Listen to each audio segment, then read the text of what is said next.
Bon dia, et dono la benvinguda a un nou episodi de Sense Embuts. Jo sóc la Rosa Cols i en aquest episodi parlarem sobre com convertir-te en l'opció preferida del teu públic o, com a mínim, quin és aquest primer pas, perquè n'hi ha molts que hauries de tenir en compte per poder començar doncs, a aspirar a ser aquesta opció que sí o sí saps que et triaran a tu perquè ets la persona que realment els agrada, que realment els teus seguidors i els teus clients són fans i que saps que repetiran un cop i un altre.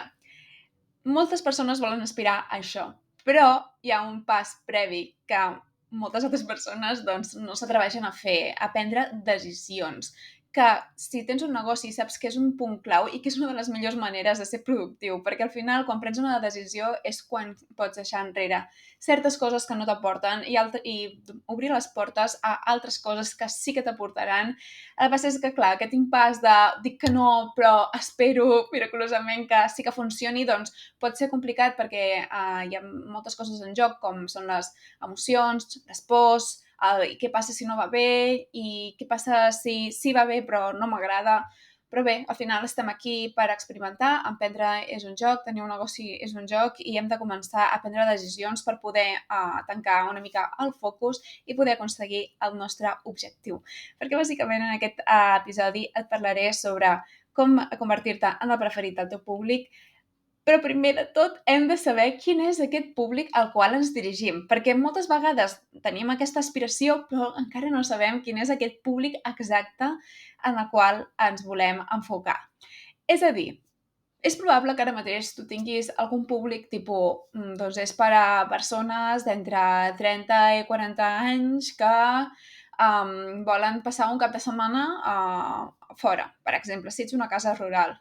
O és per a joves o per nens de 5 a 10 anys que tenen pares joves i que volen doncs, una educació diferent per al seu fill. Bueno, està bé, és una primera definició, però realment la màgia, no només ser una opció dins el mercat, sinó ser l'opció preferida, que és el nostre objectiu, comença a passar no quan comencem a determinar d'aquesta manera el públic, sinó quan el comencem a conèixer amb molta profunditat i com que el coneixem amb molta profunditat comencem a crear els serveis, els productes, l'enfocament de la comunicació, tenint molt en compte qui és aquest públic. Llavors, si ara mateix et passa que, bàsicament, saps qui és el teu públic però de manera difuminada, és a dir, no saps què és el que li preocupa, què és el que valora, què és el que està buscant realment, perquè jo sempre ho penso, sobretot com a consumidora, penso, ostres, tant de bo hi hagués una marca així.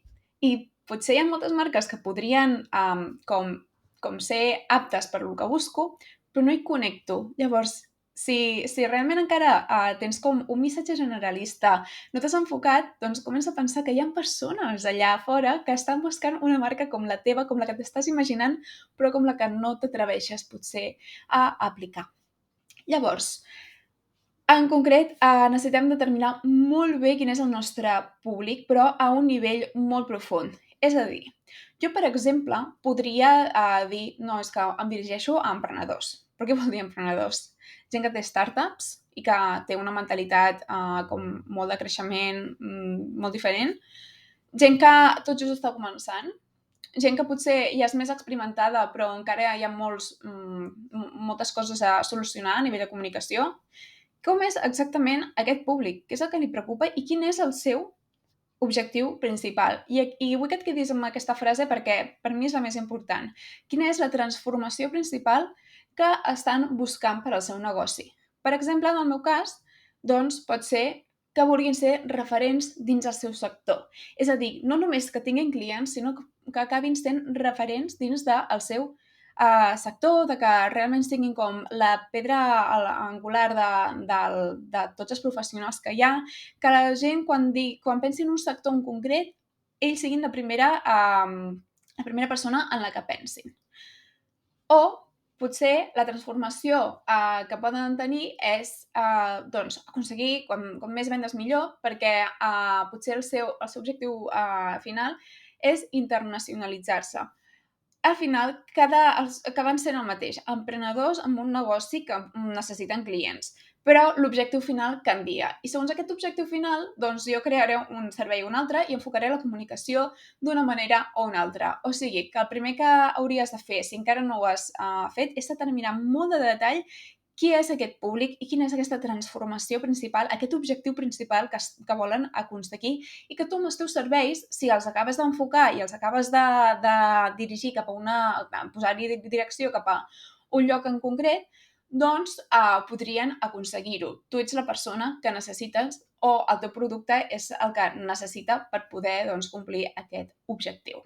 I també s'aplica això en productes, que després em dieu que en productes no s'aplica. I tant que sí. Per exemple, amb un producte de moda, com poden ser unes espardenyes. Doncs amb unes espardenyes potser el que vol demostrar al seu públic és que és original, és el seu origen. Per exemple, a mi m'encanta portar espardenyes perquè, bueno, forma part de la meva cultura catalana. Per tant, en productes també val, i sobretot si el producte t'ajuda a aconseguir una cosa. I també d'aquesta manera pots enfocar la comunicació de manera més estratègica, més directa. Llavors, en conclusió, com més específic sigui el teu públic, molt millor. Hi ha com un parell d'errors que potser t'hi sentiràs identificat o identificada, i és que, per exemple, moltes vegades, quan parlo amb clients, sobretot locals, és a dir, que tenen un negoci en un lloc en concret, no és un negoci online, doncs em diuen, el meu públic són persones que viuen a Girona, o el meu públic són persones que viuen al Penedès. Sí, evidentment, el teu públic segurament seran persones per al radi que viuen a prop. Però, de totes maneres, necessito que vagis un pas més enllà. Són famílies? Són parelles que tenen discussions constantment i que necessiten una teràpia de parella? O què és exactament? Anem a enfocar-ho en concret perquè així en els textos, en els vídeos, en la comunicació en general, doncs podràs determinar molt bé quin és aquest missatge que necessita escoltar la persona per fer el pas. Perquè al final aquesta persona probablement també t'està buscant, però falta aquest pont, la comunicació, perquè realment arribi. Llavors,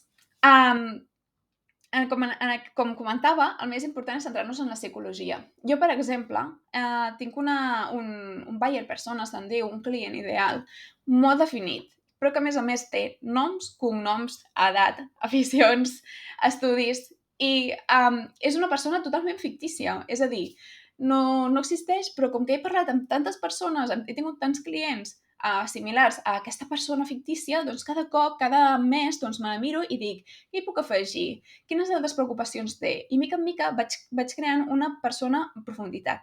Si ara mateix estàs començant aquest exercici, el que et recomano és que pensis en un dels teus millors clients o en els teus 3, 4, 5 clients que realment més has gaudit o que més et compren i comences a analitzar doncs, quines són aquestes coses que et diuen o si et deixen comentaris, què és el que ressalten i si no, inclús pots trucar-los i entrevistar-los per saber doncs, què és el que més els agrada i què és el que els hi preocupava abans d'adquirir el teu producte o de contractar els teus serveis.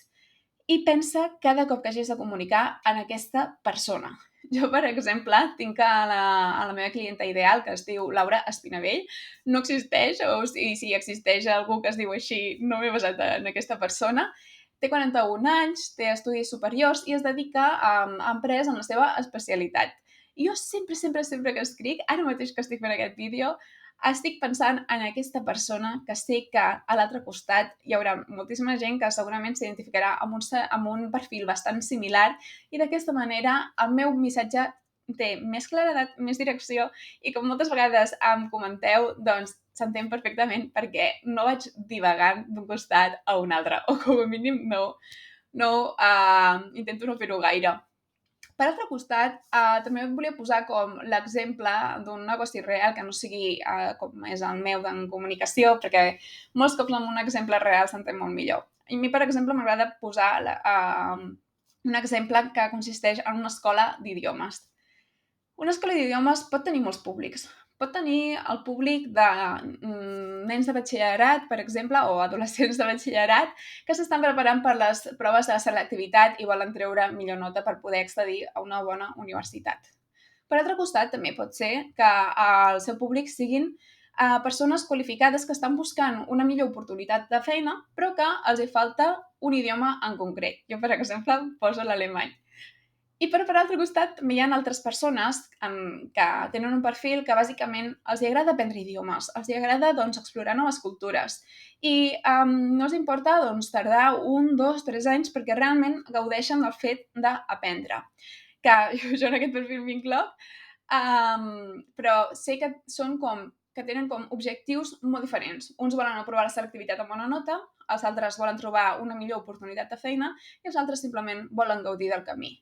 Llavors, si jo m'enfoco en un d'aquests 3 públics, per exemple, amb els que volen trobar millor feina, doncs segurament hauré de començar a fer els serveis d'una manera una mica diferent, perquè, per exemple, aquest perfil potser el que valora no és tant aprendre i ja està, sinó també poder fer-ho de manera accelerada, fer-ho també tenint en compte quin és l'argot laboral, perquè saben que s'hi hauran d'enfrontar en el seu dia a dia.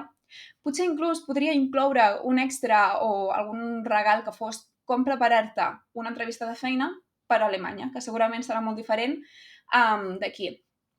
Però, en canvi, si per exemple m'enfoqués en el públic de persones que els agrada aprendre la seva llengua, doncs potser podria organitzar un viatge anual per visitar el país, o podria incloure més activitats sobre la cultura, sobre altres aspectes.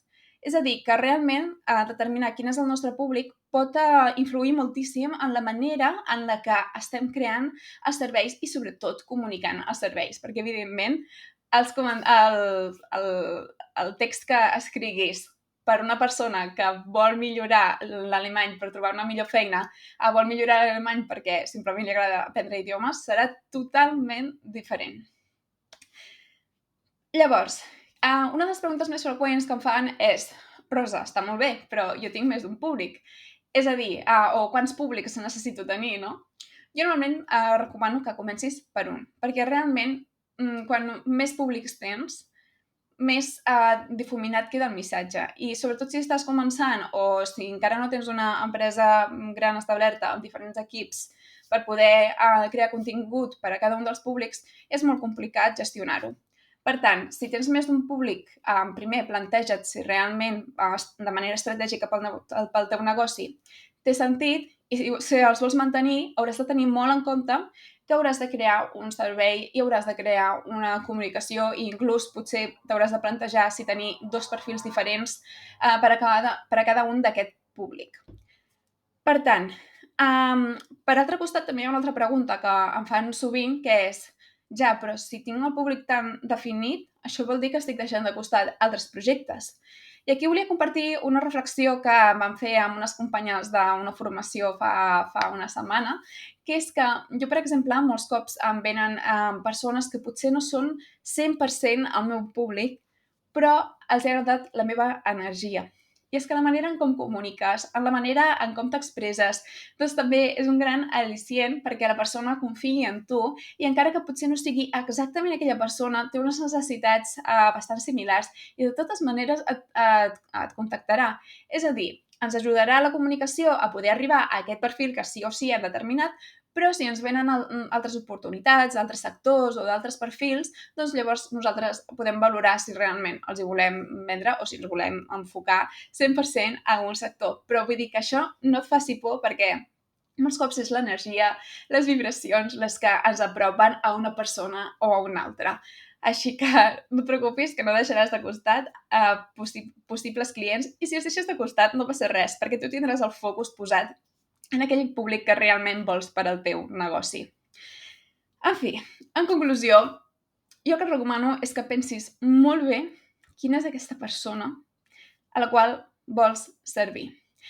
Perquè és una pregunta que me n'he adonat que poques vegades ens fem. I llavors anem fent les persones que ens arriben habitualment pel boca-orella. Però si vols començar a deixar de dependre del boca-orella, convertir-te en l'opció preferida del teu públic i ser al final tenir fans que et recomanin, que realment t'ajudin a crear una comunitat i a fer créixer el teu negoci per poder explorar noves vies de negoci, per poder explorar la possibilitat d'escriure llibres, la possibilitat de fer conferències, la possibilitat, potser d'ampliar l'equip i poder anar més enllà encara. Doncs en aquest cas et recomano que primer t'asseguis amb un paper i comencis a dir: què li preocupa a aquesta persona? Quines necessitats té? quina és la transformació, aquest objectiu final que vol aconseguir sí o sí i com li puc donar. Aquestes són les bases per tenir el teu negoci. Així que espero que t'hagi agradat aquest podcast. Comenta'm si tu ja tens ben definit aquest perfil o si escoltant aquest podcast te n'has adonat que potser et falta una mica més de treball intern. I espero que t'hagi agradat i ens veiem la setmana vinent. Una abraçada.